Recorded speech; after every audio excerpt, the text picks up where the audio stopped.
Qué lindo estar en familia y escuchar la palabra del Señor. Esta noche nos toca Zacarías capítulo 8. Zacarías capítulo 8. El tema quizás es la pasión de Dios para Israel. Pero vamos a empezar esta noche no en Zacarías, sino en Esdras capítulo 4. Esdras capítulo 4, que queda en la página 360 para los que usan la Biblia, que vendemos aquí a 11 soles. Esdras capítulo 4, porque estudiando un poco de Esdras vamos a ver cuál es el contexto de capítulo 8 de Zacarías. Capítulo 7 también, ¿no? Les pedí a las personas que ven la página de Comunidad de Facebook cumplir con una tarea. Quizás no lo han visto, pero la tarea o la pregunta ha sido: ¿cuál es la frase más repetida del capítulo 8 de Zacarías? Y la respuesta lo sabe Horacio. ¿Cuál es? El Señor de los ejércitos. Eso es muy importante. El que habla a su pueblo, el que vigila por su pueblo, es el Señor de los ejércitos. El contexto del capítulo anterior de Zacarías también es importante, porque la gente preguntó si ellos debían seguir ayunando estando ya en Jerusalén, o si debían dejar de ayunar por lo que había pasado en su historia. Y Dios también en el capítulo 8 sigue hablando de este tema. Pero algo histórico nos ayuda a entender ese capítulo 8, y lo vemos en el capítulo 4 de Esdras, y cuando vemos que el pueblo ya había edificado el altar del templo, o sea, la parte principal, pero faltó terminar lo que era lo demás del templo. Ellos en un momento terminaron no terminaron el templo porque estaban con problemas, dificultades, desánimo, otros estaban amenazándolos y cosas así. Y en capítulo 4 de Esdras, capítulo 1, vemos que dice: cuando los enemigos de los descendientes de Judá y Benjamín se enteraron de que los israelitas que habían regresado del cautiverio estaban reconstruyendo el templo del Dios de Israel, fueron a entrevistarse con Zorobabel y con los 4 jefes de esas familias, y les dijeron: queremos ayudarlos en la reconstrucción del templo del Señor, pues también nosotros honramos al mismo Dios y le hemos ofrecido sacrificios desde cuando Esarhadón era rey de Asiria y nos trajo a estas tierras. Recordemos que en la historia de Israel, en un momento, Asiria conquistó a las tribus del norte y llevó muchos judíos ahí, pero también a la vez algunos judíos se quedaron. En ese tiempo que se quedan un buen grupo de judíos de las tribus del norte, y el rey de Asiria envía también gente de Asiria para convivir con ellos. Y así nace la raza samaritana. También en ese tiempo cambia entonces su forma de ver lo que es el judaísmo, porque hace una mezcla de lo que es la palabra de Dios con otras costumbres, otras ideas. Y ahora esa gente que está ahí se entera que están construyendo el templo de nuevo y quieren también participar con sus ideas equivocadas, después de haber casado con gente que no creía en Dios, que no era el pueblo de Dios y cosas así. En el versículo 3 dice: pero Zorobabel, Josué y las demás familias descendientes de Israel dijeron: no es conveniente que ustedes y nosotros edifiquemos juntos al templo del Señor. Lo reconstruiremos nosotros, porque así lo ordenó el rey Ciro de Persia. Pero los que poblaban esas tierras los amenazaron y los llenaron de temor para que no siguieran construyendo. Sobornaron a los consejeros para que se pusieran en su contra y lograron detener la obra durante el reino de Ciro y hasta los días del rey Darío de Persia. En el versículo 7 del mismo capítulo 4 de Esdras dice: también durante el reinado de Artajerjes de Persia, Bislán, Midriti, ya ese nombre, Mit, y Tabel y sus compañeros escribieron al rey una carta en contra de los israelitas. La carta estaba escrita en arameo. Versículo 11. Lo que sigue es copia de las acusaciones que recibió el rey, la cual decía: al rey Artajerjes, saludos de sus siervos al otro lado del río Eufrates. Su majestad debe saber que los judíos que salieron de Babilonia y vinieron a Jerusalén han comenzado a reconstruir su rebelde y malvada ciudad, y ya están echando nuevos cimientos y reparando sus murallas. Su majestad debe también saber que en caso de que esa ciudad sea reconstruida y sus murallas sean reparadas, ya no pagará tributo, ni impuestos, ni rentas, con lo que las arcas del reino se verán afectadas. Nosotros, como súbditos del reino, consideramos injusto que su majestad sea menospreciada, y por lo tanto creemos conveniente informar de esto a su majestad. Ordene su majestad buscar en las memorias de sus antepasados y podrá comprobar que esta ciudad siempre ha sido rebelde y perjudicial a los reyes y a las provincias del reino. Ya en el pasado se han suscitado rebeliones en ella, por lo cual esa ciudad fue destruida. Sepa su majestad que si esta ciudad llega a ser reconstruida y se refuerzan sus murallas, la región que está al otro lado del río Eufrates dejará de ser de su majestad. La respuesta del rey fue la siguiente, en el versículo 17. Al gobernador Rehum, al secretario Simei y a todos sus compañeros que habitan en Samaria y a los que están al otro lado del río Eufrates, paz y prosperidad. La carta que ustedes recibí me fue leída con toda claridad. Habiendo dado la orden de investigar, se ha hallado que en efecto esa ciudad se ha rebelado en el pasado contra los reyes, y que aún entre ellos mismos se suscitan revueltas.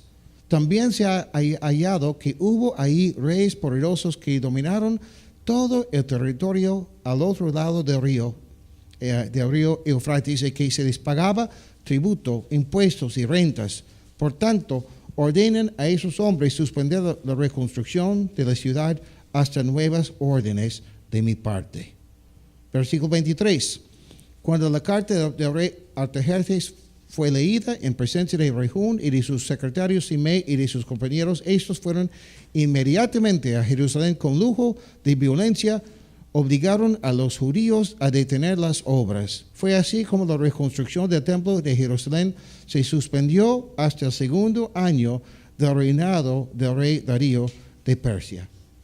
Capítulo 5 del libro de Esdras dice: los profetas Ageo y Zacarías, hijo de Ido, hablaron a los judíos que vivían en Judá y en Jerusalén en el nombre de Dios de Israel, que velaba sobre ellos. Entonces Zorobabel, hijo de Salatiel, y Josué, hijo de Josarac, reiniciaron la reconstrucción del templo de Dios en Jerusalén. Los profetas de Dios los ayudaban. Pero Tatenai, que era el gobernador del otro lado del río Eufrates, y Setar-Boznai y sus compañeros fueron a verlos y les preguntaron: ¿quién les ha dado permiso para reconstruir el templo y para reforzar las murallas? También les preguntaron: ¿quiénes son los que dirigen las obras?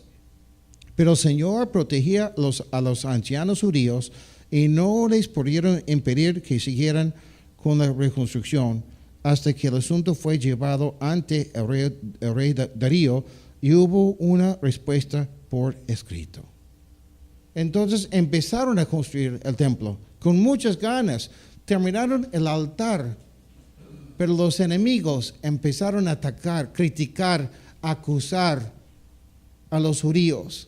Y años dejaron de construir el templo por la ley, por las amenazas, etc. ¿No? Y es cuando Dios levanta a los profetas que hablan a su pueblo, y también a la vez pone a Darío como rey, que él es justo y ve lo que Dios quiere hacer con su pueblo. Es que en ese momento recién empiezan a reconstruir el templo. Cuando Dios quiere hacer algo, mayormente usa a su pueblo para hacerlo.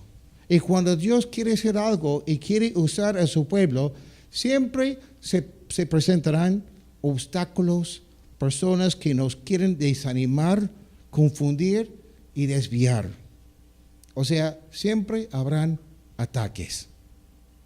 Me sorprendo a veces cuando una persona que lee la Biblia, estudia la Biblia, empieza a ministrar y vienen problemas y se queda sorprendida la persona. A veces me quedo con ganas de decirle, pero ¿no lees la Biblia? La Biblia dice que siempre va a ser así. Por eso tenemos que ser fuertes en el Señor. ¿No? Dice Efesios capítulo 6, versículo 12, la batalla que libramos no es contra gente de carne y hueso, sino contra principados y potestades, contra las que gobiernan las tinieblas de este mundo, contra huestes espirituales de maldad en las regiones celestes.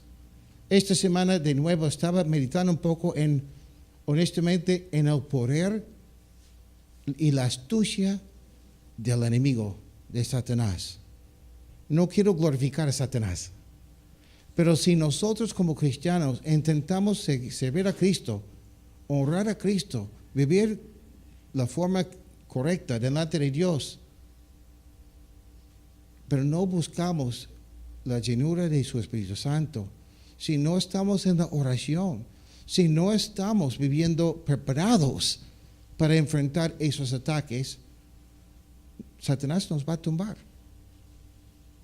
Felizmente tenemos la victoria en Cristo, ¿no? Y no solo eso, sino también tenemos la palabra del Señor. Por eso, Zacarías capítulo 7, versículo 1, es muy importante. Lo leímos la semana pasada, pero también es importante para esta noche. Dice, el cuarto día del mes noveno, es decir, en el mes de Quisleu, del año cuarto del rey Darío, sucedió que la palabra del Señor vino a Zacarías. Qué precioso es eso, ¿no? No sé si ustedes se dieron cuenta la semana pasada que la palabra del Señor vino a Zacarías. Y justo en el cuarto año del rey Darío, de su reinado, ¿no?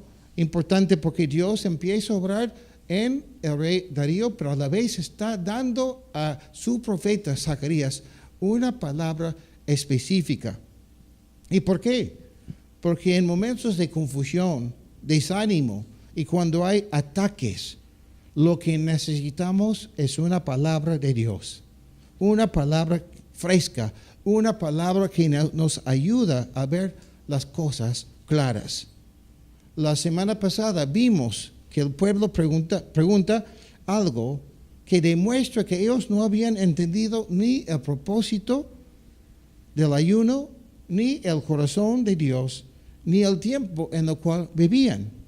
O sea, no entendían ni lo que Dios quería hacer, ni lo que ellos tenían que hacer. Y necesitaban ellos escuchar la palabra de Dios. Es lo que vamos a ver en este capítulo 8. Vemos la receta médica o la receta espiritual que el pueblo de Dios necesitaba en ese tiempo y sus aplicaciones para nosotros en el año 2017. ¿Están listos? ¿Sí, Gabriela? ¿Estás lista? Ok, muy bien. Esa medicina, vamos a ver que esa medicina comprende 3 partes, o vamos a tomar 3 pastillas. ¿Ok? Ellos tenían que tomar 3 pastillas, vamos a decirlo así. ¿Ya? Zacarías capítulo 8, versículo 1. La primera parte de la receta médica de Dios. Dice, la palabra del Señor de los ejércitos vino a mí y me dijo, así ha dicho el Señor de los ejércitos, es tan grande mi amor por Sión que me lleno de celos y de ira. Eso es importante. Primera pastilla que tiene que tomar el pueblo de Dios. ¿Cuál es? Es la respuesta a la pregunta, ¿qué opina Dios en este momento, en el presente? ¿Y qué es lo que Dios dice a su pueblo? Él está ¿qué? ¿Cómo está su corazón hacia la gente de Jerusalén, la misma ciudad? Ama a Jerusalén. está apasionado con su ciudad de Jerusalén. Cuán importante era para el pueblo de Dios recordar que Dios les amaba, que Dios amaba, que Dios ama a Israel. Y cuán importante cuando estamos siendo atacados, cuando hay confusión, recordar el gran amor que Dios tiene para nosotros también, ¿no? Pero eso es muy importante porque al día de hoy vivimos en un mundo en el cual Jerusalén es una ciudad que para muchos sería mejor borrarla del mapa. Muchos dicen el gran problema que tiene el mundo de hoy, la falta de paz, es por la culpa de los judíos, que mejor matar a los judíos. Pero Dios dice que Él ama a Israel. Él ama a la ciudad de Jerusalén. Y si es así con ellos, también, por supuesto, con nosotros como hijos de Dios. Vamos al versículo 3. Aquí vemos la segunda pastilla. ¿Qué es lo que Dios hará? Habla del futuro. ¿Y por qué? Porque Cristo ama tanto a Israel que dice que va a vivir en medio de ellos. Versículo 3. Así ha dicho el Señor: yo he restaurado a Sión y viviré en medio de Jerusalén. Y Jerusalén será llamada ciudad de la verdad, y el monte del Señor de los ejércitos será llamado monte santo. Dice aquí: ya he restaurado a Jerusalén. Históricamente, ¿qué es lo que está pasando? Ni siquiera han terminado el templo. Las murallas están deshechas. El pueblo está confundido y Dios dice: yo ya he restaurado a Jerusalén. ¿Cómo puede Dios decir algo así? ¿Cómo puede Dios decir que Él te ha rescatado, que te ha llamado, cuando muchas veces tienes muchos problemas en tu vida todavía? Muchas veces tú ves tu familia y dices: Dios me dice que me ama y que está restaurando las cosas. Y yo veo todo lo contrario. Bueno, Romanos capítulo 4, versículos 17 al 18 son muy importantes. La página 806. Como está escrito: te he puesto por padre de muchas naciones. Hablando de Abraham, ¿no? Y lo es delante de Dios, a quien creó, el cual da vida a los muertos y llama las cosas que no existen como si existieran. Contra toda esperanza, Abraham creó para llegar a ser padre de muchas naciones, conforme a lo que se les había dicho: así será tu descendencia. Me gusta lo que dice esa frase aquí, cuando dice: y llama las cosas que no existen como si existieran. ¿Por qué? Porque cuando Dios dice así es, así será. Ya es un hecho. Podemos confiar. En este momento Dios dice: ya he restaurado a Jerusalén. En esa fecha no era así, pero Dios quiere darles a las personas confianza.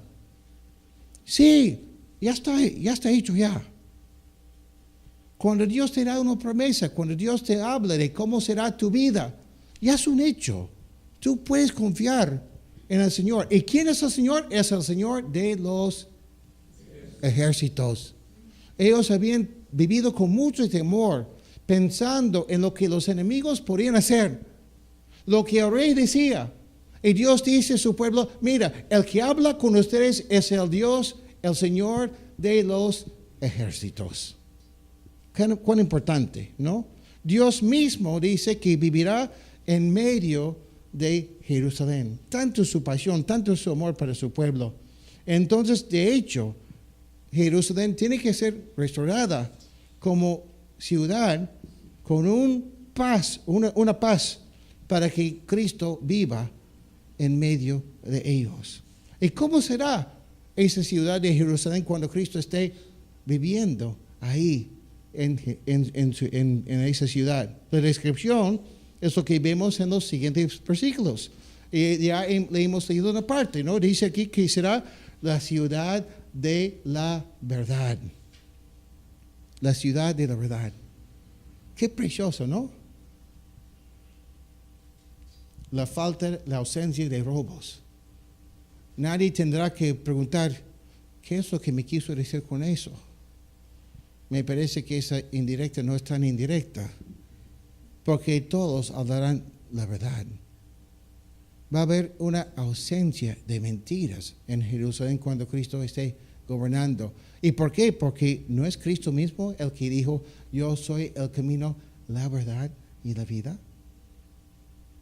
Una característica de la ciudad de Jerusalén cuando Cristo esté gobernando es que será una ciudad de la verdad, la ciudad de Cristo. También dice aquí Monte Santo. ¿Se acuerdan que justo en ese lugar en Jerusalén es donde Abraham había ido para presentar a Isaac como holocausto delante de Dios? Algo puro, algo que realmente nos muestra una ilustración de la salvación que tenemos en Dios. ¿Y qué había hecho el pueblo durante todos esos años? En el mismo monte donde Abraham había ofrecido a Isaac, ellos ofrecían holocaustos a los dioses falsos. Inclusive mataban a sus hijos ahí. Y Dios dice, ese monte será el monte santo, con Cristo gobernando. Y ahora la receta para nosotros, la pastilla que tenemos que tomar. O mejor dicho, quizás no pastilla, sino mejor sería vitamina, ¿no? Ok, Dios no está lejos. Está contigo a través de su Espíritu Santo. Él hará una obra de restauración en ti y lo hará con todos aquellos que le buscan. Y cuando Cristo restaura a Israel, vamos a verlo y estaremos con Él. Va a ser un tiempo lindo, ¿no? Versículo 4. Así ha dicho el Señor de los ejércitos, las calles de Jerusalén han de verse todavía habitadas por ancianos y ancianas de edad tan avanzada que cada uno llevará su bastón en la mano. Y todavía volverán a llenarse sus calles con niños y niñas que jugarán en ellas. Yo creo que viviendo en Lima entendemos lo lindo que va a ser vivir en una ciudad así. Hoy en día, el anciano, después de las 6 de la tarde, ¿sale a la calle? No, por temor. Y los niños, mucho menos, ¿no?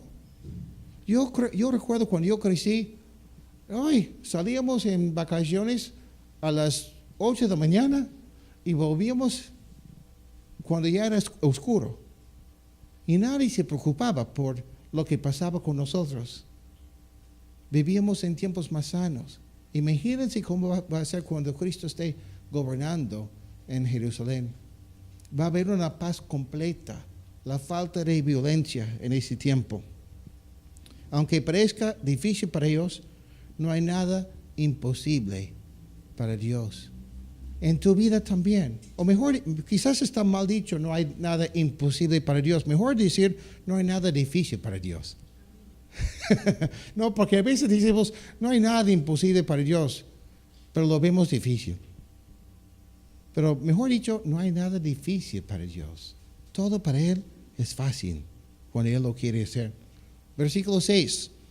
Así dice el Señor de los ejércitos, cuando llegue el día, esto podrá parecerles sorprendente a los sobrevivientes de este pueblo, pero habrá de parecerme sorprendente también a mí. No hay nada difícil para Dios, pero para mí difícil es hablar a veces, ¿no? Palabra del Señor de los ejércitos. Así ha dicho el Señor de los ejércitos. Miren, yo salvaré a mi pueblo del país de oriente y del país de occidente, y los traeré y los haré habitar en el corazón mismo de Jerusalén.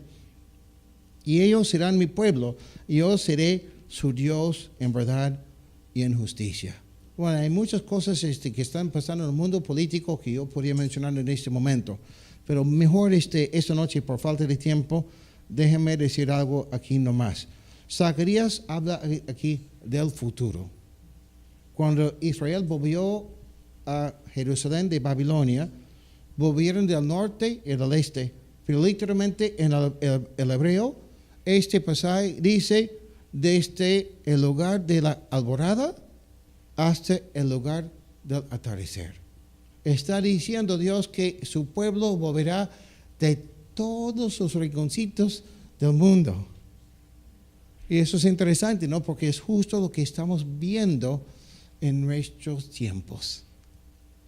No sé si ustedes saben que hasta judíos han llegado a Jerusalén, a Israel, desde la China. Siempre hace siglos había un grupo de judíos que vivían en la China, siendo judíos, y hace unos 2 años creo que fue, un buen grupo de ellos volvieron a Israel para vivir. Y ni siquiera hablamos de judíos que son del Perú. No sé si ustedes saben que había una colonia judía en Trujillo, por decir, no, y muchos de ellos ya están viviendo en Israel. Limeños también, judíos limeños, ¿no? La idea aquí es que los judíos volverán desde los extremos del planeta, algo que Dios profetizó que no fue cumplido en el tiempo de Zacarías. Entonces, el resumen de esta parte, versículo 9. Así ha dicho el Señor de los ejércitos: ustedes, los que ahora y desde que se echaron los cimientos del templo del Señor de los ejércitos para edificar el templo, escuchen estas palabras de los labios de los profetas: ármense de valor. Eso es un buen resumen, ¿no? Y para nosotros también. Mire, estamos viviendo en tiempos quizás difíciles en muchos aspectos, en muchos sentidos. Estamos enfrentando cosas que quizás no son fáciles para nosotros, pero el Señor de los ejércitos está con nosotros. Hay que armarnos de valor. El Señor está contigo, el Señor está conmigo. Qué importante. Yo sé que todos lo sabemos y somos cristianos, pero vale la pena a veces repetirlo. Vale la pena cobrar ánimo cuando Dios te dice: mira, quiero que hagas tal cosa, y tú le dices: pero Señor, hoy eso es difícil para mí. Ay, yo no creo que podría hacerlo, yo no soy capaz de eso. ¿Quién está contigo? ¿Quién lo va a hacer? ¿No? A pesar de la confusión, el desánimo y los ataques, el pueblo ya había cobrado ánimo para seguir edificando el templo. Y Dios les había abierto una puerta viendo su deseo de servirle. ¿Qué es lo que Dios ve en tu corazón? Ve en tu corazón esta noche o mañana en la mañana el deseo de servirle. Señor, yo me siento muy limitado, incapaz, pero sí en mi corazón deseo servirte. ¿Y qué es lo que Dios hará al respecto si tu deseo es servirle? ¿Qué es lo que Dios hará? Veremos aquí en los versículos que vienen la consecuencia de un pueblo arrepentido. Ellos sí se arrepintieron de no hacer caso al Señor. A pesar de que todavía había amenazas, ellos decidieron: ok, el profeta nos ha hablado, los profetas nos han hablado, hay que cobrar ánimo y vamos a seguir edificando. Y cuando ellos tomen el paso de edificar de nuevo o reedificar el templo, es cuando Dios abre más puertas para ellos. Darío va a darles el permiso también. Y es más, va a darles también históricamente la plata que necesitan, los recursos, hasta ofrecerá holocaustos para que lo hagan a su nombre de Él. Pero el orden es importante. Ellos toman la decisión de reedificar antes. Muchas veces decimos: cuando Dios guía, Dios provee. Eso es bien bíblico, ¿no? Pero me da pena cuando muchas veces, sin darnos cuenta, lo cambiamos. Si Dios está proveyendo, es porque Dios está guiando. No. El orden es importante. Tú tomas un paso de fe y después ves la provisión. Tú no puedes esperar la provisión y decir: si hay provisión, voy a tomar un paso de fe. Ya no es un paso de fe entonces. ¿No? Y es la fe que le agrada al Señor. Entonces, ¿cuáles son las consecuencias de ese pueblo que se había arrepentido? Versículo 10 y adelante. Porque antes de ahora, por culpa del enemigo, ni los trabajadores recibían su salario, ni los animales recibían su alimento, ni había paz tampoco para los que salían de viaje o volvían, pues yo puse a todos en contra de todos. Interesante esa frase, ¿no? Yo puse, dice aquí, a todos en contra de todos. Pero a los sobrevivientes de este pueblo no los trataré como antes lo hice. Palabra del Señor de los ejércitos. Más bien habrá paz cuando se siembre, y las vides darán su fruto, y la tierra rendirá sus cosechas, y los cielos prodigirán su rocío. Yo haré que los sobrevivientes de este pueblo tomen posesión de todo esto. Así que ustedes, los de la casa de Judá y de la casa de Israel, no deben tener miedo de nada, sino armarse de valor. Otra vez lo dice aquí, ¿no? Sino armarse de valor, porque así como han sido motivo de maldición entre las naciones, así también los salvaré para que sean motivo de bendición. Así ha dicho el Señor de los ejércitos. Así como pensé en hacerles daño cuando sus padres me hicieron enojar y no me arrepentí, yo al Señor de los ejércitos les digo que por el contrario, ahora he decidido tratar con bondad a Jerusalén y a la casa de Judá, así que no tengan miedo. Lo que sí deben hacer es hablar siempre a su prójimo con la verdad y juzgar en sus tribunales siempre con apego a la verdad y a lo conducente a la paz. Nadie debe pensar en hacerle daño a su prójimo, ni deleitarse en hacer juramentos falsos, porque nada de esto lo soporto. Palabra del Señor. Me gusta mucho, ¿no? Ok, ustedes, yo voy a estar con ustedes. Voy a darles muchas bendiciones porque tienen ese corazón arrepentido. Pero por si acaso, digan la verdad. Vivan la verdad, como debe ser, ¿no? Me encanta porque cuando ponemos a Dios en primer lugar en nuestras vidas, cuando le servimos, su deseo es bendecirnos. ¿Cuántas veces la gente piensa, ay, pero si yo comienzo a servir al Señor, yo voy a perder tanto, voy a perder todo? Cuando no, Dios nos quiere bendecir. Es cuestión de tener las cosas en orden. Yo recuerdo que hace años conocí un hombre que decía que oraba mucho por su papá, porque su papá no era creyente. Y decía que su papá siempre le había enseñado, hijo, es importante tu carrera. Tú tienes que seguir con tu carrera. Pero en este caso, no es todos los casos, pero en este caso, este hombre sintió que Dios estaba llamando a ser pastor. Pero eso implicaba para él dejar su carrera. Estaba en esa lucha. Pero si yo dejo mi carrera, mi papá no me va a respetar. Y si mi papá no me respeta, no va a conocer a Cristo. Mejor sigo con mi carrera. Y cuenta que un día llega a su trabajo y justo ese día estaba orando y luchando con Dios. Dios, yo siento que me estás llamando, pero mi trabajo, mi papá, ¿qué es lo que tengo que hacer? Y llega al trabajo y dicen, amigo, estás despedido. Entonces, ese mismo día se fue a estudiar en un seminario, en su caso, para prepararse para el ministerio.